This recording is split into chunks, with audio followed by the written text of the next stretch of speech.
పెద్దపల్లి మున్సిపాలిటీలో అభివృద్ధి పనులు, శానిటేషన్పై మున్సిపల్ చైర్మన్ నూగిళ్ల మల్లయ్య ప్రత్యేక దృష్టి సారించారు. 34, 15వ వార్డులను సందర్శించి పారిశుద్ధ్య పనులు, అభివృద్ధి కార్యక్రమాలను పరిశీలించారు. స్థానికుల సమస్యలను తెలుసుకుని అధికారులకు కీలక ఆదేశాలు జారీ చేశారు. పెద్దపల్లి మున్సిపాలిటీ పరిధిలోని 34, 15వ వార్డుల్లో మున్సిపల్ చైర్మన్ నూగిళ్ల మల్లయ్య విస్తృతంగా పర్యటించారు.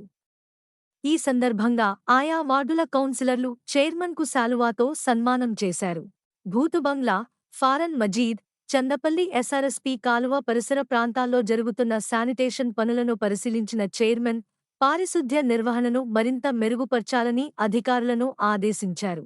తెలంగాణ రాష్ట్ర ప్రభుత్వ విప్, ఎమ్మెల్యే చింతకుంట విజయ రమణారావు సహకారంతో 34వ వార్డుల అభివృద్ధికి 1,50,00,000 రూపాయలు, 15వ వార్డు అభివృద్ధికి 3,33,00,000 రూపాయలు నిధులు కేటాయించామని తెలిపారు.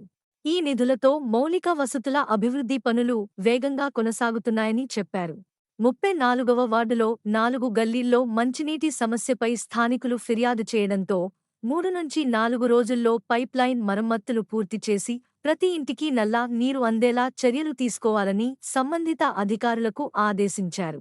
అనంతరం 15వ వార్డులోని చందపల్లి వద్ద ఎస్ఆర్ఎస్పీ కాలువపై నిర్మాణంలో ఉన్న బీటీ రోడ్డు పనులను పరిశీలించిన చైర్మన్ నాణ్యతతో పనులు పూర్తి చేయాలని సూచించారు. తర్వాత తెలంగాణ ప్రభుత్వం ప్రతిష్టాత్మకంగా నిర్వహిస్తున్న ఎస్ఐఆర్ కార్యక్రమంలో పాల్గొని అధికారులతో సమీక్ష నిర్వహించారు.